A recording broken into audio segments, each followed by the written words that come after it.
Okay. Can you see me as well as this the PowerPoint? Yes, sir. We can Yes, see sir. you. We can see you. Yeah. Good. Well, I'm going to talk about post-colonialism today, and to start off, I want to talk about what is post-colonial theory, just to clear things up. It's that branch of contemporary theory that investigates and develops propositions about the cultural and political impact of European conquest upon colonized societies and the nature of those societies' responses. So there's two parts to that.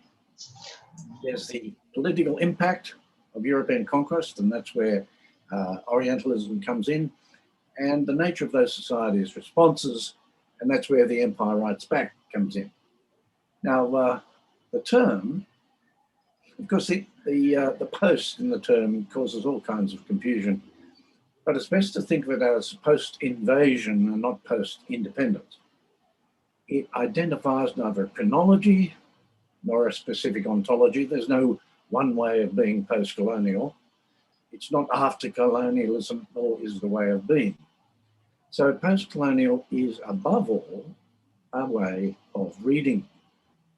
Now, it's a reading practice that draws attention to the profound and continuing effects of colonization upon literary production, anthropological accounts, historical records, and scientific and administrative writing. But above all, and what I'm particularly interested in, it is a reading of post-colonial literatures.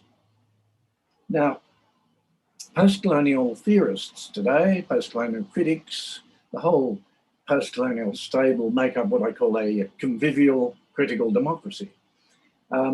Post-colonialism accepts all kinds of approaches, all kinds of ways of seeing, ways of reading.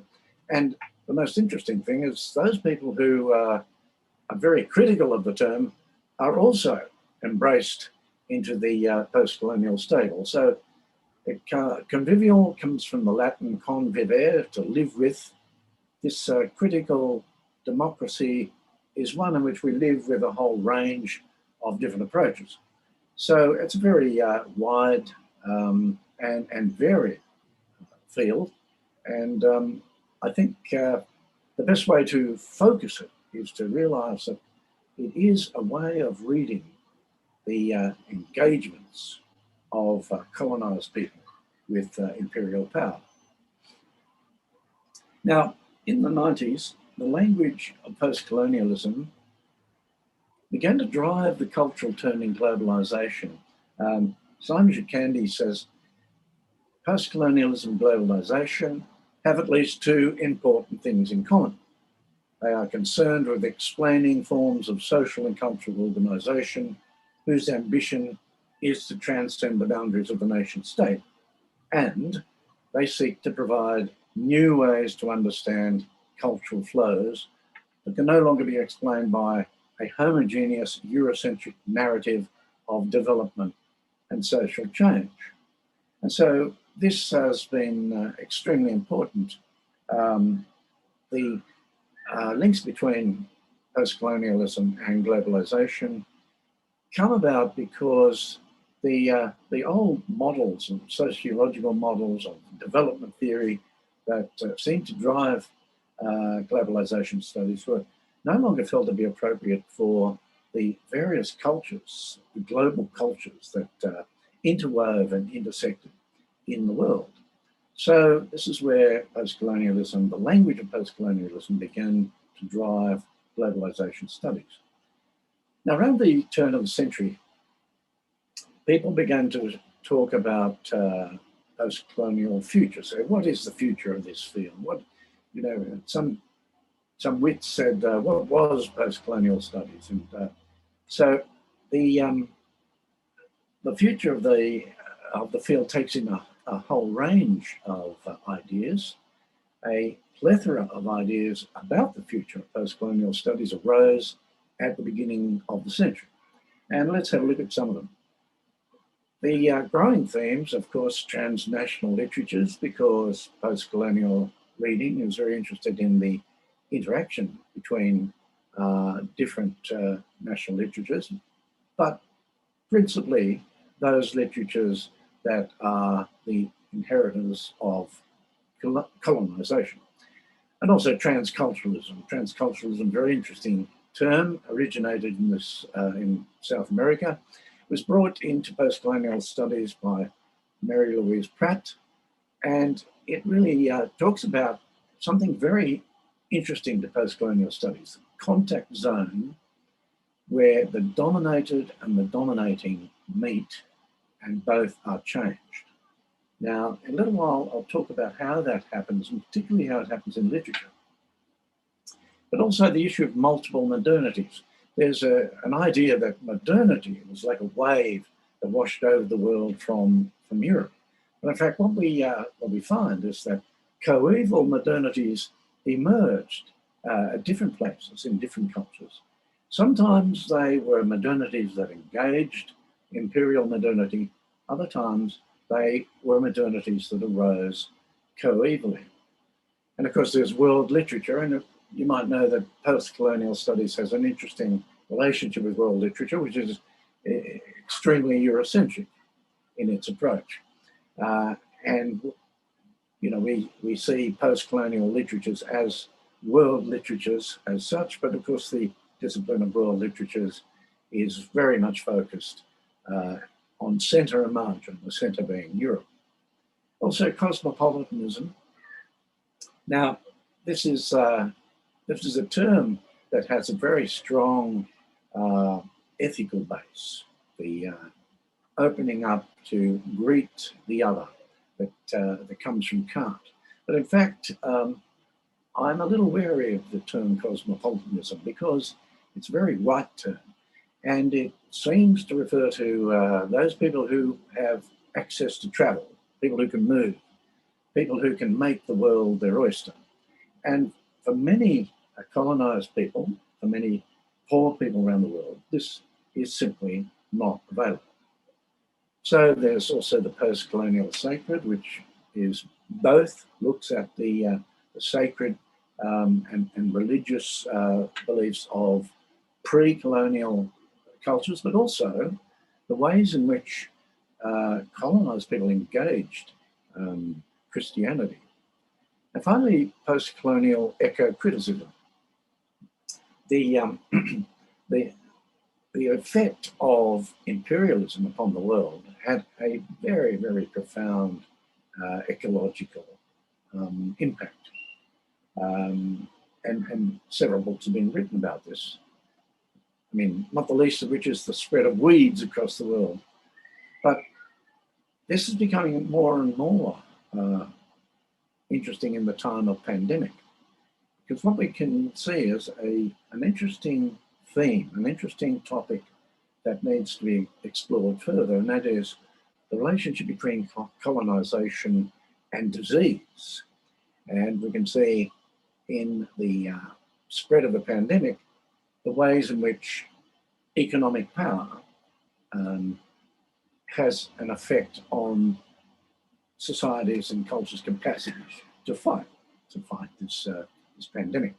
So all these are issues that have been looked at, and of course, what is interesting is the continuing relevance of post-colonial analysis. The empires of cultural, technological, and economic power and their colonizing effects are still very much part of the world today. And post-colonial analysis has developed strategies to analyze power structures, not just the imperial power structures of the European empires of the 19th century, but the continuing operation of global empires, global economic empires, global cultural empires. And so it remains very relevant to the world today. But I want to develop post-colonial studies in three particular ways. And I want to talk about these today. The idea of post-colonial utopianism, borders and bordering, and the concept of the transnation.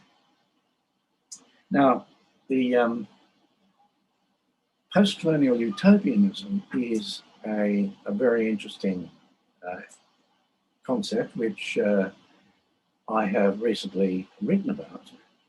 And interestingly, if you look back, the Utopian Studies Society was formed in 1988. The Empire Writes Back, published in 1989. And the two have had absolutely nothing to do with each other until recently.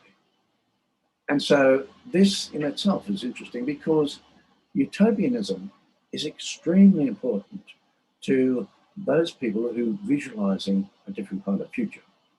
And the theory of utopianism was really based, in my mind, on Ernst Bloch's magisterial The Principle of Hope.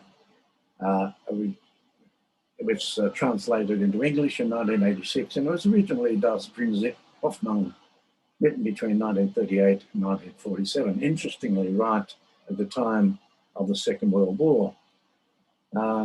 Something I'll mention a little bit later.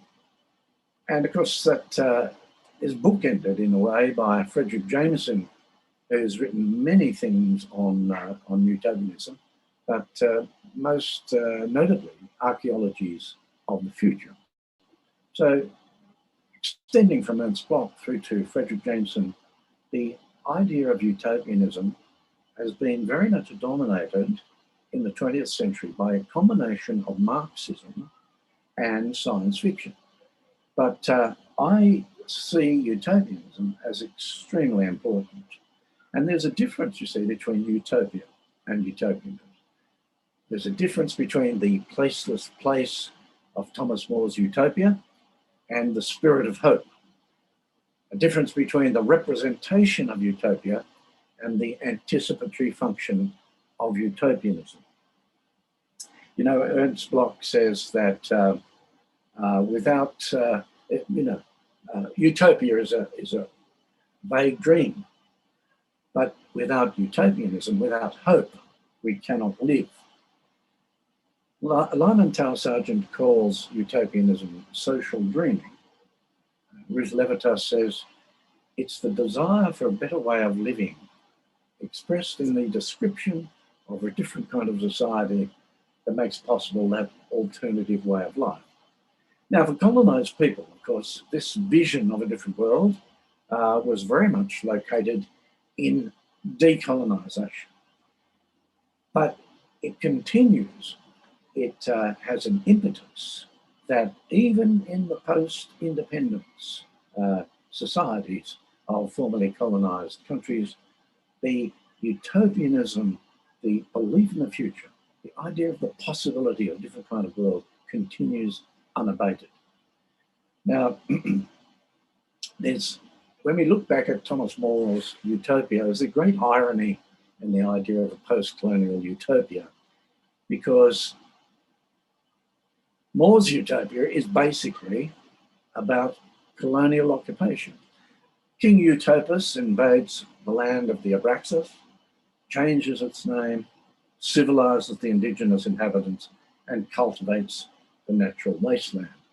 This is almost a blow-by-blow model for the way in which imperialism colonizes countries around the world. Particularly, of course, we're talking about countries in the settler colonies in Africa, and of course, the colonization of India is a much more complex and interesting affair.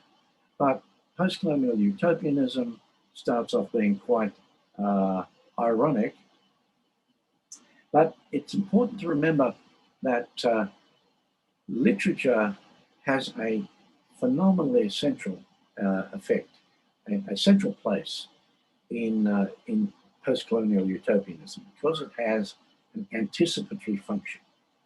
And the importance of art and literature in imaging a different world was very, very important for Ernst Bloch.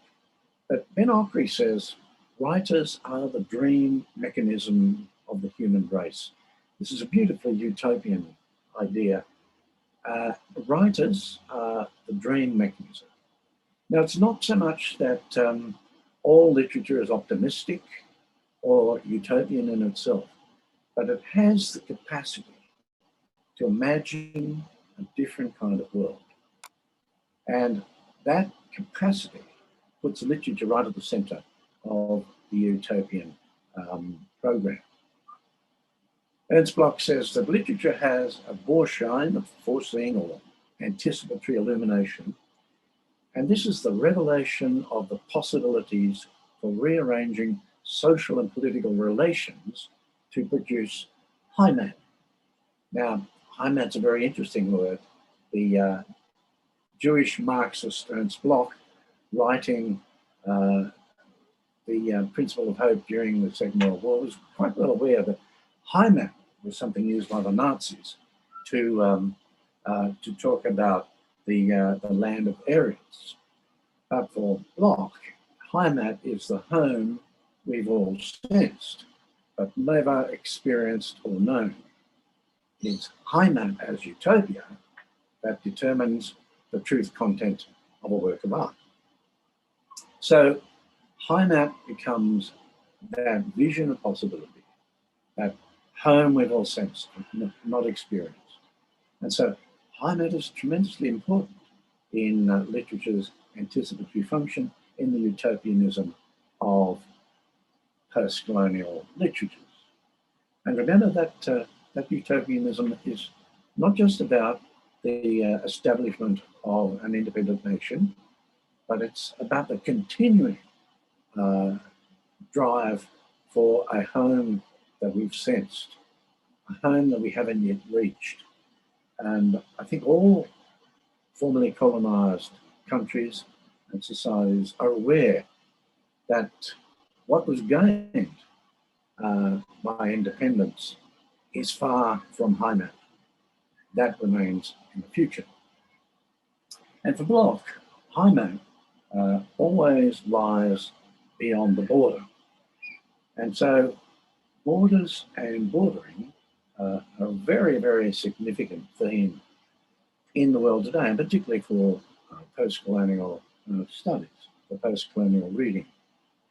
And if we think about this, just take a minute to think about what would the world look like without borders.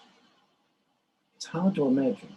We could just imagine a country with state borders within it, removed, but a world without borders is virtually impossible to imagine, which was an interesting thing for us today because borders are relatively recent. At the end of World War II, there were 7 border walls. When the Berlin Wall fell, there were 15 border walls. And today, there are 77 border walls or fences. Most notorious of those being the unfinished border between the US and Mexico. And of course, what Donald Trump said is quite true in the sense that without borders, we don't have a nation. So the border and the nation state are very much intertwined and very much depend on one another. But what is a border? Of course, we think of borders as border walls. We think of them around the periphery, around the perimeter. But a border is not a thing, but a practice. It's not a thing, but a practice. We inevitably think of borders in terms of walls and fences and lines on the map. But borders are practices that extend also within the society. And they're both a consequence and a production of power relationships. Now, that's one reason why we can't imagine a world without borders today, because borders are there to manage the operation of power, to manage the notion of self and the production of other. Power relationships are all about self and other. And to create a powerful self, it's regarded by the state that borders are essential. But I want to look at this border, which is the wall between Israel and Palestine in the West Bank. And I look at this picture, which is a vision of utopia. And so it's a beautiful demonstration of the idea of art and literature visualizing a different world. Now, what they're visualizing here, of course, is a tropical island, but that in itself is a metaphor for a different world, a different kind of world beyond the horrors of the West Bank and the Israeli occupation. So borders are there to contain, and they're not just walls like this wall, but they're practices. We see those practices operating, but even those practices can be resisted. And as this image shows, there is always a sense of the possible that lies beyond them. Now, Cavafy is waiting for the barbarians, which was the stimulus for Coetzee's novel. It says, why this sudden restlessness and confusion? How serious people's faces have become. Why are the streets and squares emptying so rapidly? Everyone going home so lost in thought. Because night has fallen and the barbarians have not come. Some who have just returned from the border say, there are no barbarians any longer. Now, what will become of us without barbarians? They were, those people, a kind of solution. It's a brilliant perception, this poem, because the idea of the barbarians help us to understand the other and therefore who we are. It's important for the state to have a sense of who is other, and the way in which the state manages that is actually to continually push the myth of national security. So this idea of barbarians is very much what the border is all about. It is a practice of power relations. And the borders, as I suggested, are not just around the perimeter. They're not just around the edge of the nation state, but they go within. And Mitchell says, the boundary of the state never marks a real exterior. It is a line drawn internally within the network of institutional mechanisms through which a certain social and political order is maintained. And so you see bordering practices include rules, laws, restrictions, surveillance, and more subtle forms of pressure, such as nationalist rhetoric. Now, why this is interesting to a post-colonial theorist is that we see here in the operation of the state and the borders of the state, the internal borders of the state, the operation of imperial control, the continuation of imperial control. So all these bordering practices, the rules and laws, and the more subtle ones, like hegemonic ones, they're all there to control, to keep the nation under the control of the state. So Simonson says there are 8 borders or boundary markers as criteria for national membership. And think about these and how many of these people that you know can't acknowledge. There's national ancestry, being of the national religion, birth on the country's soil, having lived in the country for most of one's life, language skills, respect for the country's laws and institutions, having host national citizenship, and feeling as part of the nation.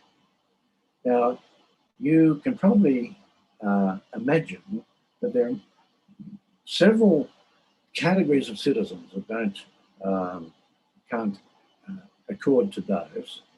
And it is a very interesting way in which the state creates borders within itself. I mean, the national religion in a country such as Australia, there are many, many religions. In a country like India, there are also several religions. But there is a pressure in the controlling orders of the state to make one religion a demonstration of national belonging. So, what about literature in the concept of borders? Literature is interesting because it seems constantly to slip around borders. You can't put a border, can't build a wall around literature.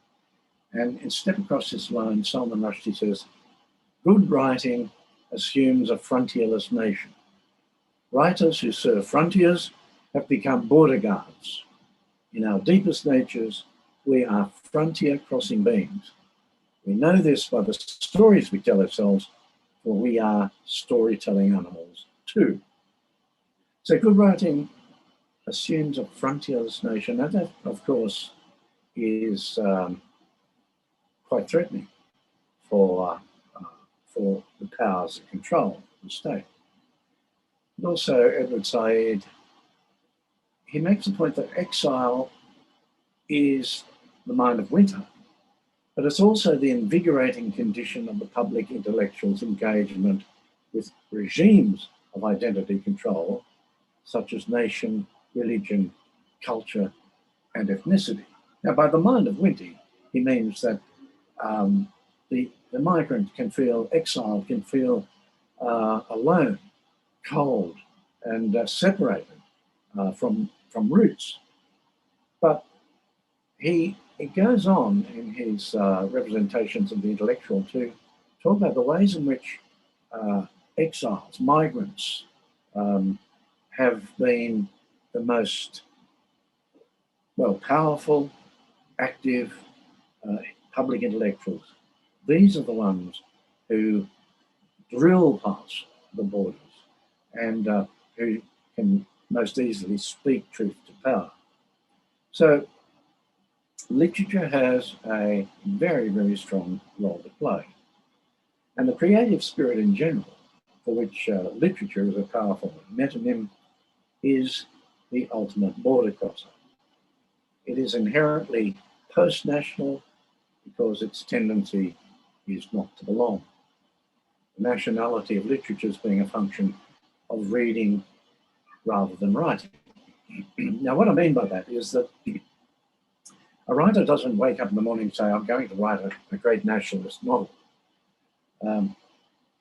The nationality, the national identity of literature is read into it by the institutions of reading, whether the academy, libraries, or the institutions that bestow prizes. All these are institutions of reading, and it is the reading of literature that produces the nationality of it. And so literature is predisposed to cross the borders of the state, to cross the borders of Hemisphere, to cross the borders of the power relationships that are established by bordering practices. So let's remind ourselves of Ockley's statement again. Writers are the dream mechanism of the human race. Those dreams always cross borders. Now, why is this significant for post-colonial reading? Because this is a continuation of the border crossing of post-colonial writers. The crossing of imperial borders continues into the crossing of the borders of the nation state. And the principle of resisting the empire creates an impetus to drive us towards a sense of home.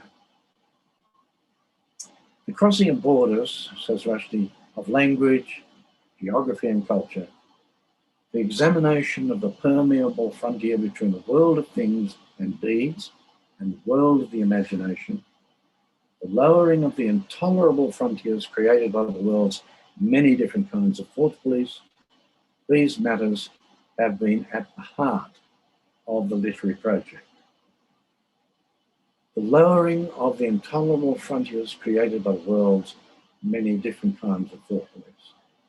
And so literature is not just by nature utopian in its capacity to imagine a different world. It is, by its nature, potentially subversive, because it subverts the simple ideas of the borders with which the state controls us. So when we think of borders, we think of Heimat. And we talked about Heimat as the anticipatory function of literature, home we've all sensed but not known. And this is the job of literature, if you like, to reach out for Heimat. And as I said before, it doesn't mean that all literature is optimistic or utopian in itself, but its capacity to imagine a different kind of world is extremely important, extremely powerful. So when we think about the bordering practices of the state and the capacity of people to circulate around them, that's where we come across a concept that I've called the transnation. Now, the transnation is made up of the ethnic multiplicity of the nation, which in its mobility is able to circulate around the bordering practices of the state. So let's first think about the relationship between post-colonialism and the nation, post-colonialism and nationalism in particular. There is a great dissatisfaction with the concept of the nation, not the least reason being the great nationalist drive for independence. The idea that we want to create an independent nation was met with tremendous disappointment. That independent nation, which was going to be the herald of a brave new future, was the herald of an extremely disappointing present. Why? Because firstly, the borders of the colonial state were simply taken over to become the borders of the nation, and the architecture of colonialism was maintained, and the comprador intellectuals who operated within the colonial state simply took over the nation. So there's a deep dissatisfaction with it. And Soyinka says Africa was carved up like some demented tailor who paid no attention to the fabric, colour or pattern of the quilt he was patching together. And of course, what he's talking about is that at the Berlin Conference in 1880, Africa was carved up simply along the lines of the European colonies that had existed. So you had nation states that cut between the same language group, and it created all kinds of problems. It created the problem of the Biafran War, it created the problem of Rwanda, and it continues to create problems by lumping together people who want to be separate. Now, James Hobson, in his book Imperialism, said that empire-bred nationalism undermined the chance of true internationalism. So along with the concept of nation goes the idea of nationalism, goes this very, very strong force of nationalism. And it's a negative and derogatory force. Partha Chatterjee makes the point that nationalism undermines the progress of decolonisation, because the national form is hostile to their own cultures, that is, the cultures of the colonised people. So it undermines the progress of decolonisation, which is an interesting concept, isn't it? Because we think of the establishment of the independent nation as the realisation of decolonisation, but in fact, it undermined the progress of decolonisation. And he made a very interesting point that it reverses the problematic of Orientalism is that stereotype of the Oriental as a passive subject, but it still operates within the Orientalist thematic, which is the post-Enlightenment structure of science, knowledge, and reason. So nationalism has this kind of double-barreled problem for a decolonising nation. So this is where the idea of post-colonial utopianism comes together with the critique of the nation state. And when we think of the transnation, we think of the, as I said before, that cultural and ethnic complex that makes the nation, which is kept under control by the structures of the state. And one of those bordering practices, one of those structures is the principle or the motive of nationalism.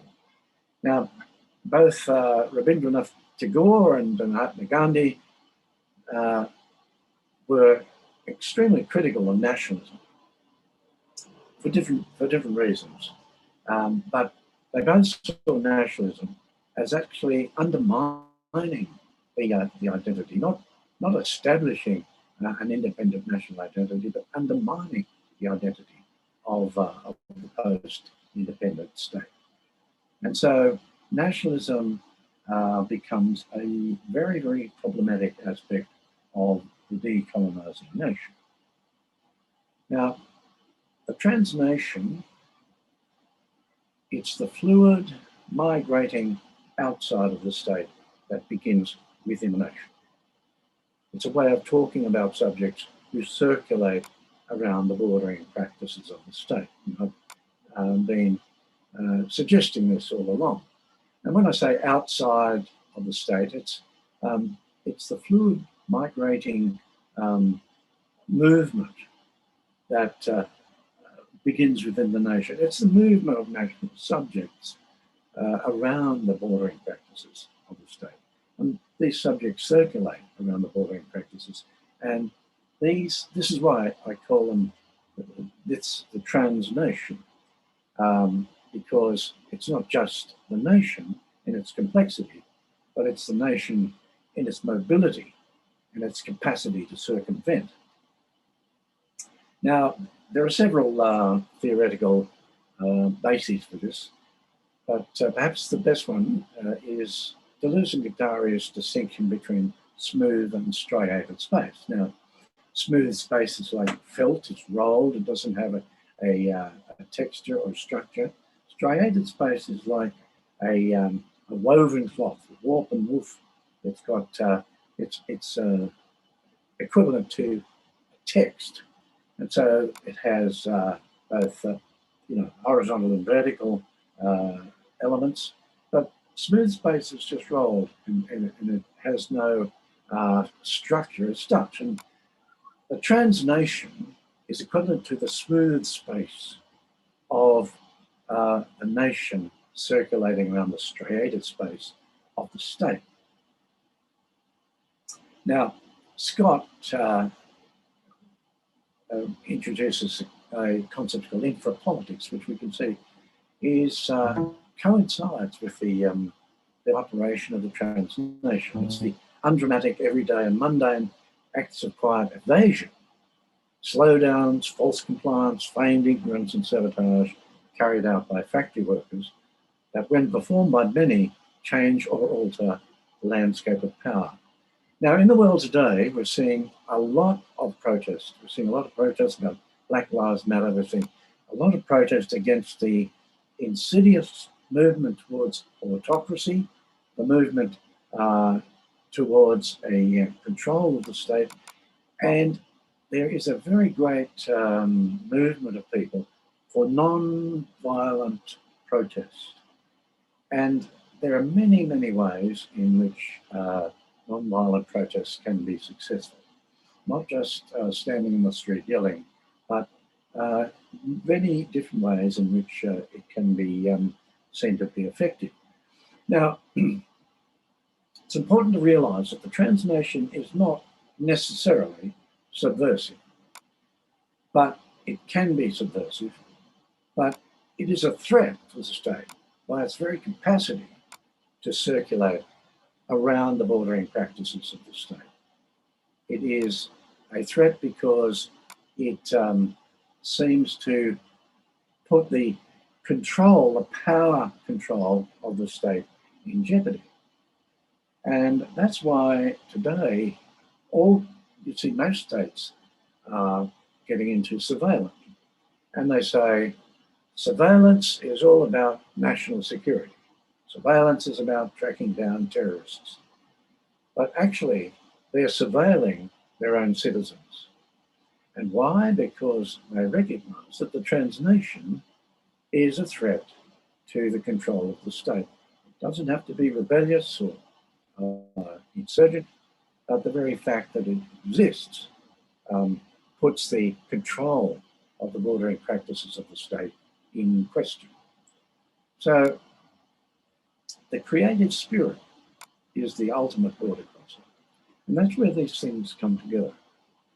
The utopianism of post-colonial literatures, the border crossing impetus of literature of all kinds, of art and literature, the capacity of the transnation to circulate around the bordering practices of the state, all these things demonstrate a post-colonial impetus because they demonstrate the ways in which subjects can circulate around the structures of power, can just cross borders, circulate around borders.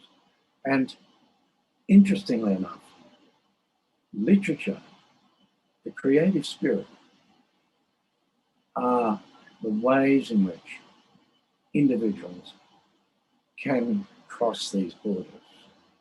So this is where post-colonial theory, post-colonial literatures, and the critique of nation, and the examination and analysis of borders comes together. Literature is the dream mechanism of the human race. Thank you very much.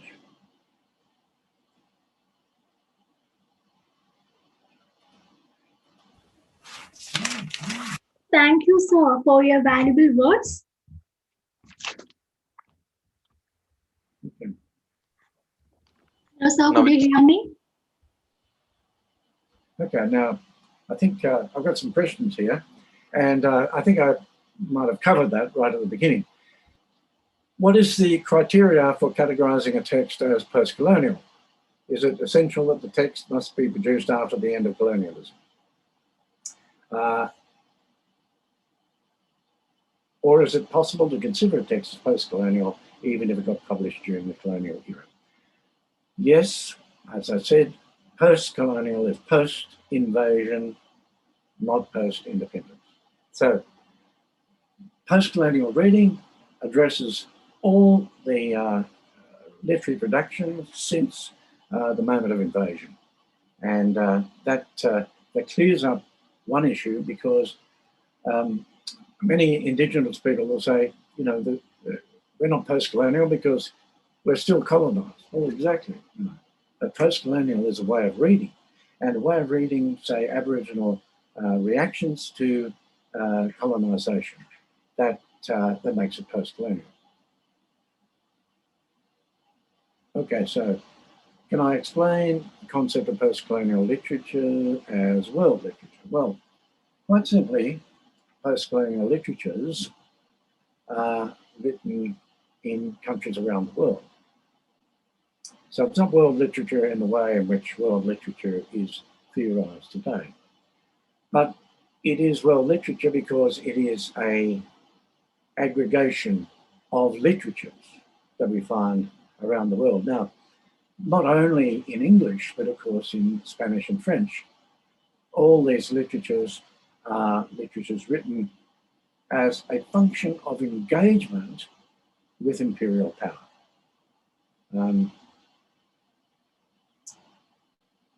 There's a question, what's my opinion about the term partial cosmopolitanism? Do they blur the boundaries and ease the issues circulating around the term cosmopolitanism? Well, you know, as I suggested when I mentioned the term, cosmopolitanism has got a lot of difficult issues to deal with. As I said before, it has a very strong ethical basis, which appeals to me. But in order to make the world your city, you must have the capacity or the wherewithal to travel to different parts of that world and make it your city, whether it is by actually traveling physically or by reading. And it's very clear that that is not available to many populations in the world today. And so partial cosmopolitanism, yeah, I suppose there's another term called Vernacular Cosmopolitanism, brought in by Hamibata, which suggests that a form of cosmopolitanism that is not white, it's not necessarily driven by the capacity to travel. So there is a form of cosmopolitanism, a form of being at home in the world that is available to post-colonial peoples. Now, there's a question about the colonization of certain sections of the population within the nation itself, and that's absolutely true. We have it in Australia, of course. Australia is a country that's both colonized and colonizing. A long history of writing in Australia protested against the domination of the British. But at the same time, you could be, in the 1890s, you could be a nationalist and an empire loyalist.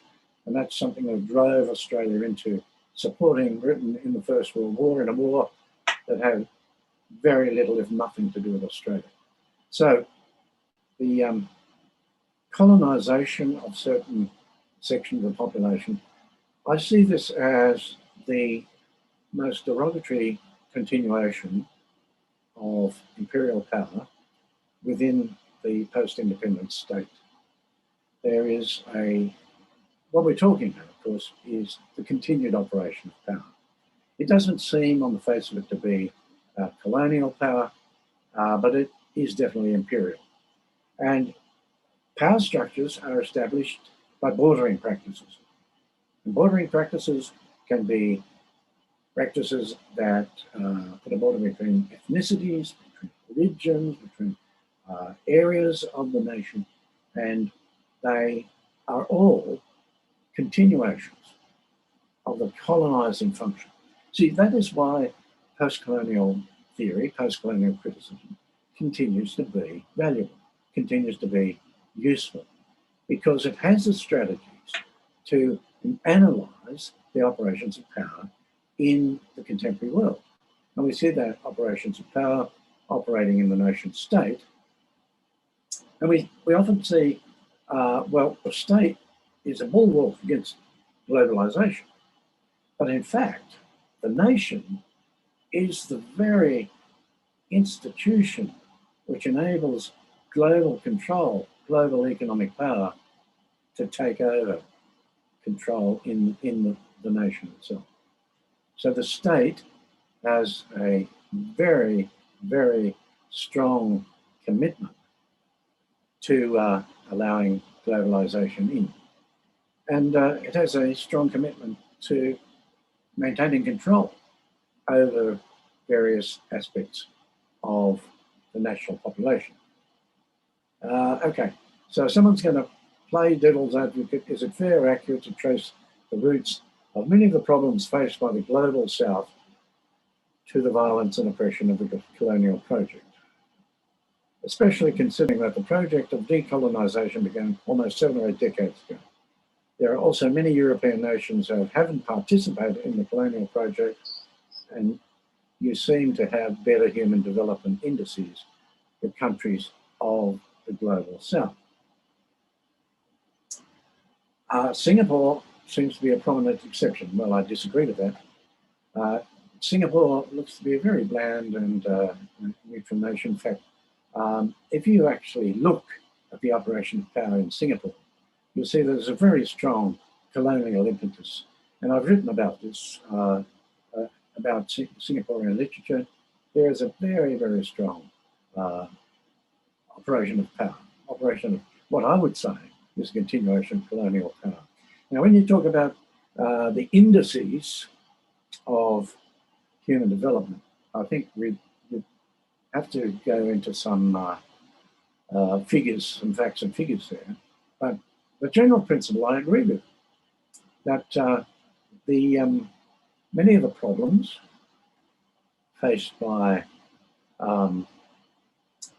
well, the global South, I question that term, since most of the global South is in the North, but let's go with it for the moment.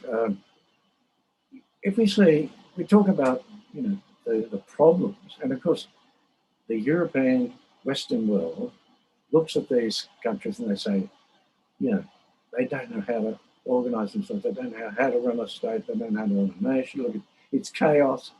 And of course, the reason for that is the chaos was established by colonial powers. It was established by carving nations out of the colonial boundaries.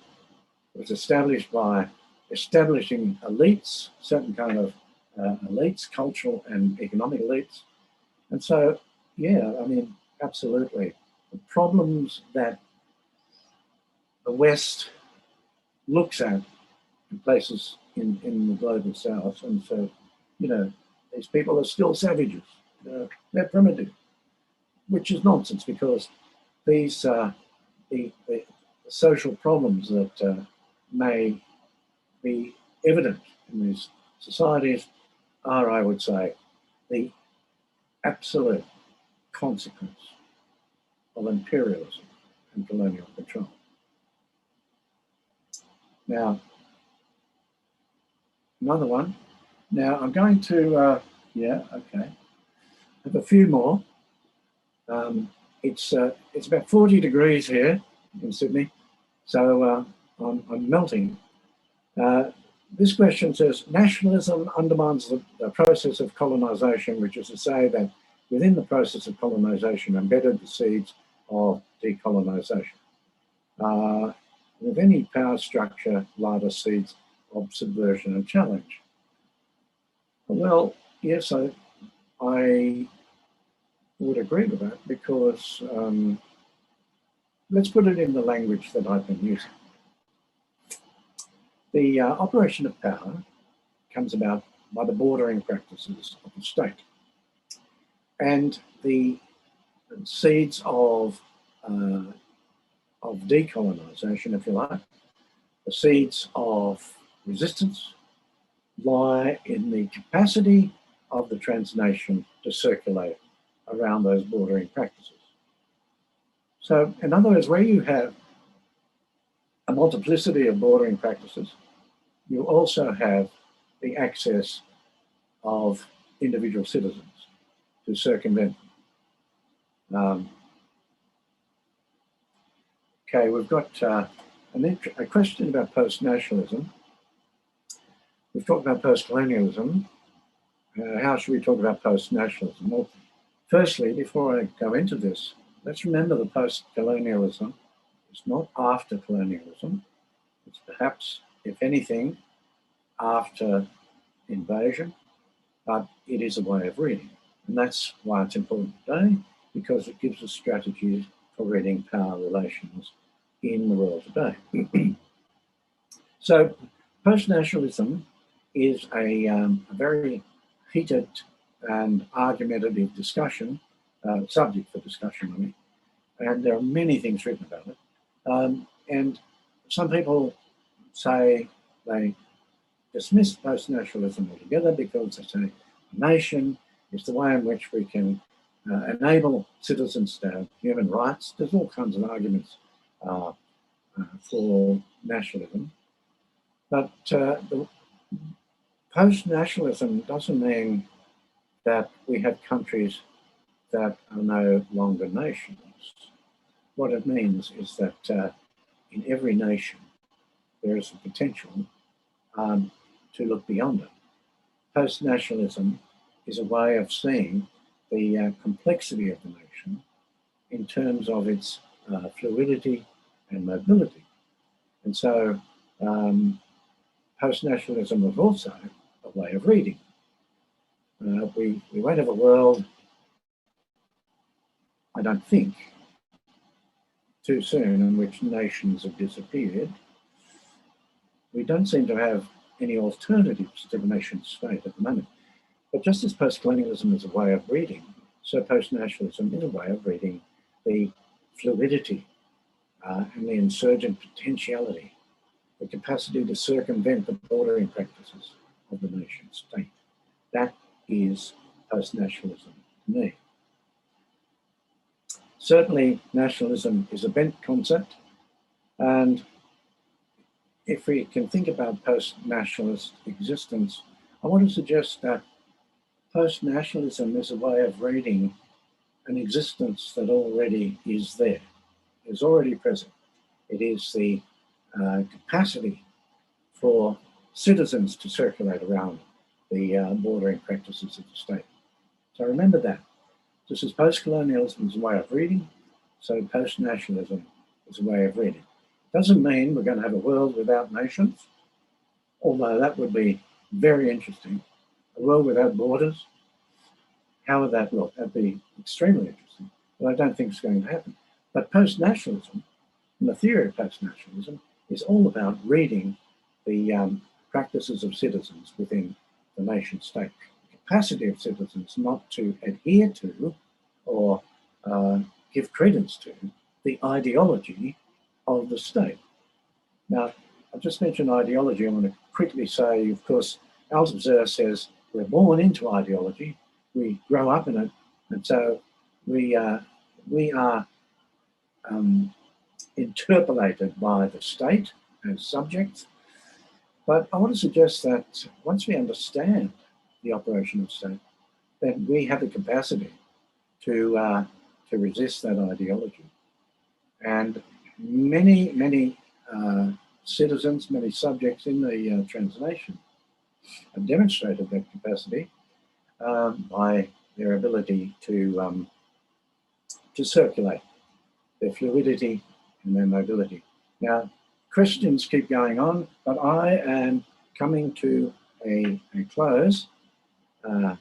Now, to what extent is the term post-colonialism ideological? Depends what you mean by ideology. Literature after empire, more sensitive to persons, more actually, I don't think post-colonial means literature after empire because it's literature during empire as well. It's a way of reading.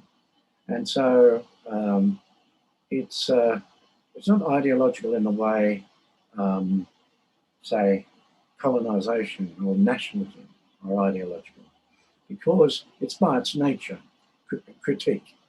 And critique is always able to avoid ideology. You know, there's nobody feels as though they are in a straitjacket, a post-colonial straitjacket, and can't get out. It's entirely a matter of choice. And having said that, I just want to make the point that colonial peoples were forced to learn English in the British Empire, but they chose to write in English, because to choose a language is to choose an audience. And in India in particular, the capacity of writers to choose to write in English not just turned English and Indian literature into a cultural vehicle, but it actually transformed the discipline of English literature itself. And that is a tremendously powerful thing. The post-colonial writing has transformed what we understand as English literature. And so that's a matter of decision.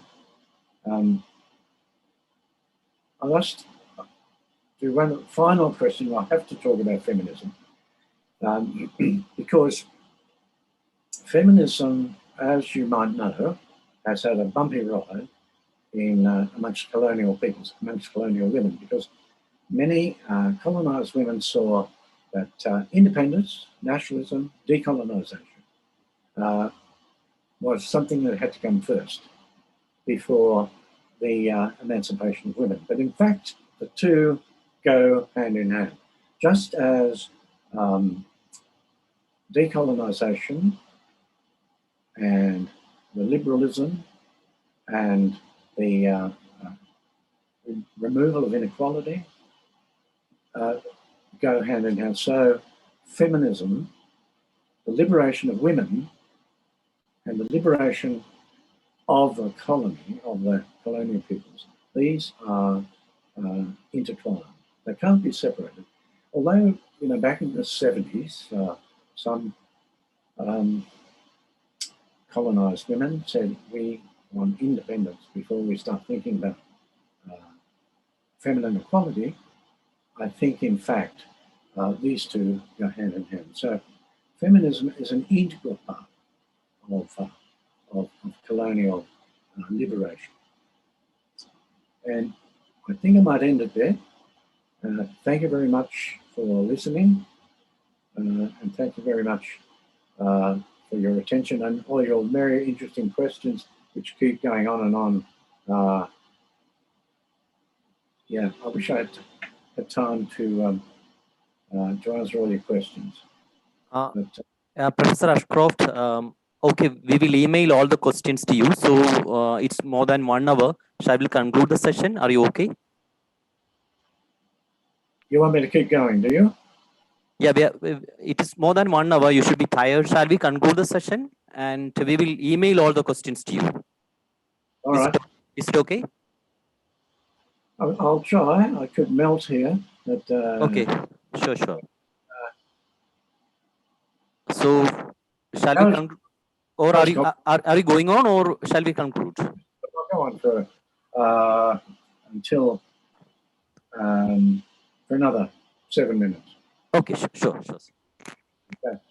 Okay. So how is colonization different from occupation? Now, a colony used to be understood as the occupation of territory, but colonization, of course, is also a function of ideological power. So colonization doesn't have to be occupation. See, there are three occupying colonial powers in the world today: China, Indonesia, occupying West Papua, and Israel, occupying Palestine. However, the operation of colonization, in terms of the operation of imperial power, continues around the world. It continues economically and culturally, and so there is quite a difference. Even in trauma studies, another question, the project of decolonizing trauma and its language has not yet started. Every practices are biased towards the colonial center.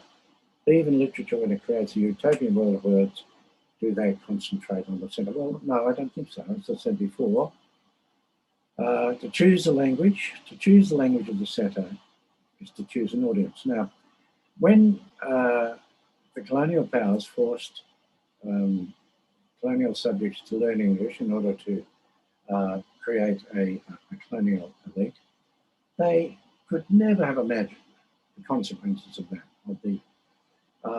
of the elites, of intellectuals, writers, artists taking that language and turning it into a cultural vehicle. So that,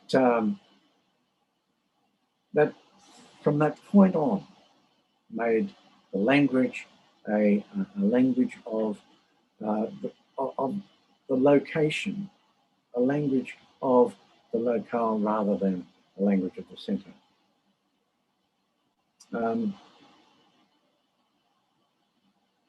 All right, so what is the situation for ambivalent others? Religious, ethnic minorities, informally colonized nations being simultaneously integrated and differentiated in the society. In the case of India, communities from the northeast region, Kashmir and migrants from other nations are part of the Indian state, yet border issues and ethnic differences have made it difficult to integrate fully into the mainstream society.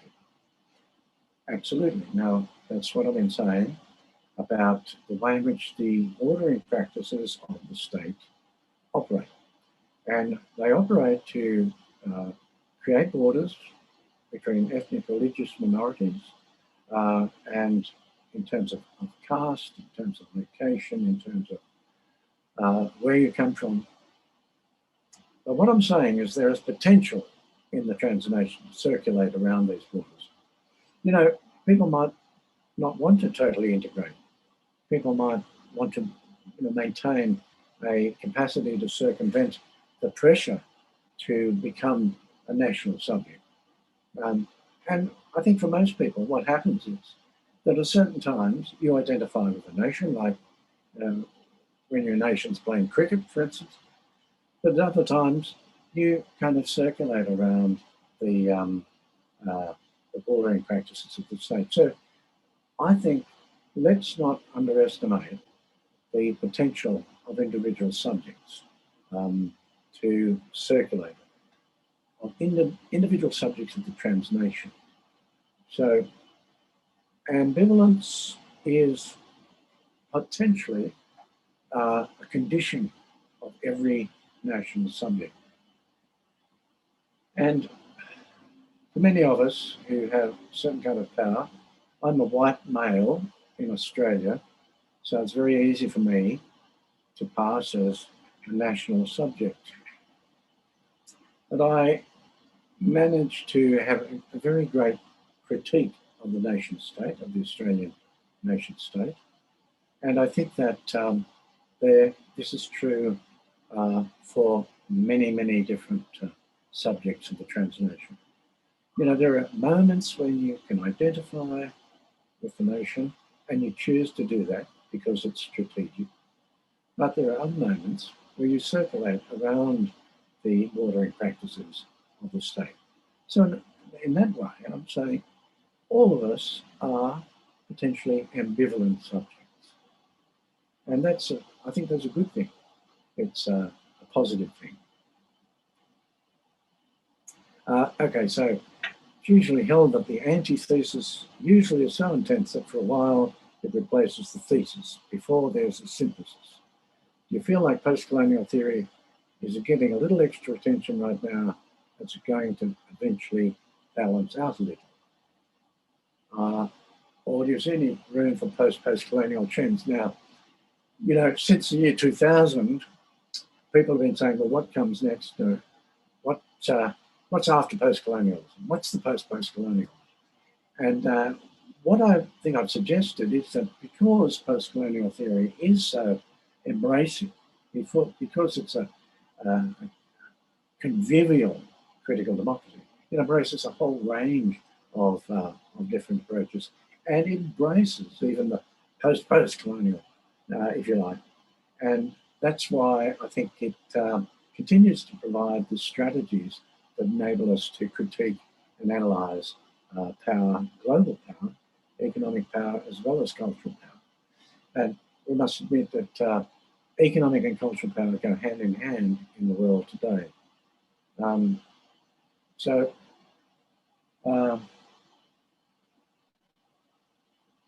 How about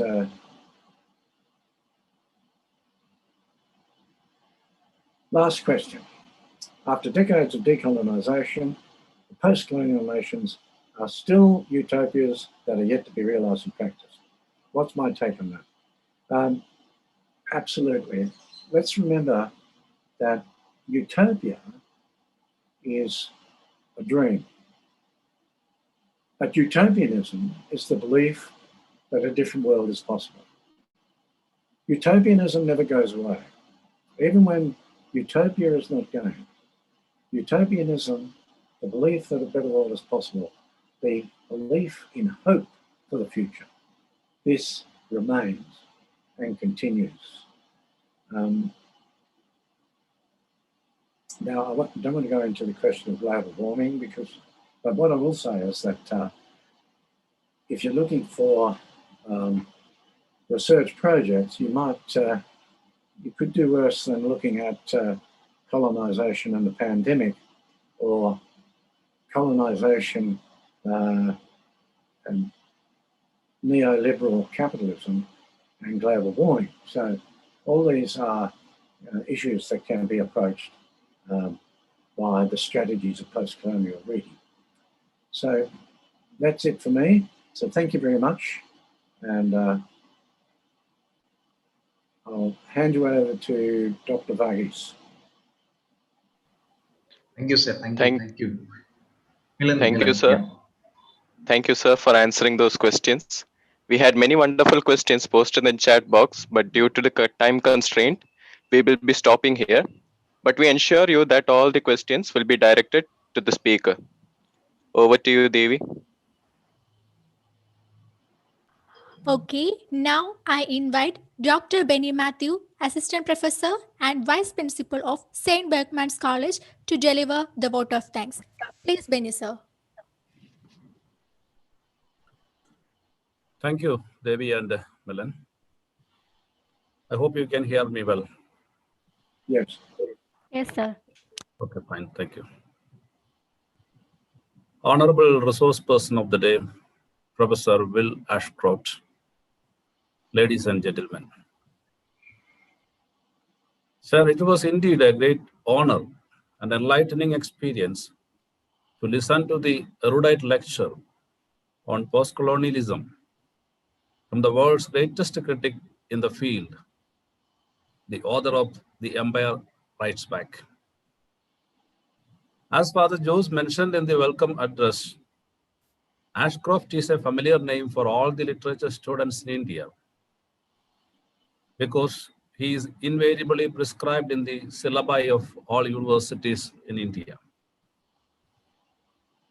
Dear sir, I recall the unforgettable meeting with you in 2003 when you came to speak in the Australasian seminar organized by Marivanu's College, Thiruvananthapuram, Kerala. So I was fortunate enough to be present in that seminar and talk to you for a few minutes. So I always cherish that memory very dearly in my heart, sir. Dear sir, on behalf of all the participants from around the world, St. Bergman's College, Changanasheri, who is hosting this autumn school, University of Wales, our co-partner, places on record our deepest sense of gratitude for spending your valuable time with us and for sharing your reflections on post-colonialism. Dear sir, we wish you good health and long life to intervene more and more in the post-colonial world scenario. Thank you very much, sir, for being with us and for spending this much time with us. So we look forward to a time when you will be really visiting us on our campus and spending some time with us. So thank you very much once again, sir. Thanks to the coordinators, especially Professor Nitin, Reverend Father Jose, who gave the welcome address, Milan and Devi, who were the presenters, and finally to all participants and the technical team led by Professor Jarin. So see you all in the next session and have a good day. Thanks once again to Professor Bill Ashcroft. Thank you all.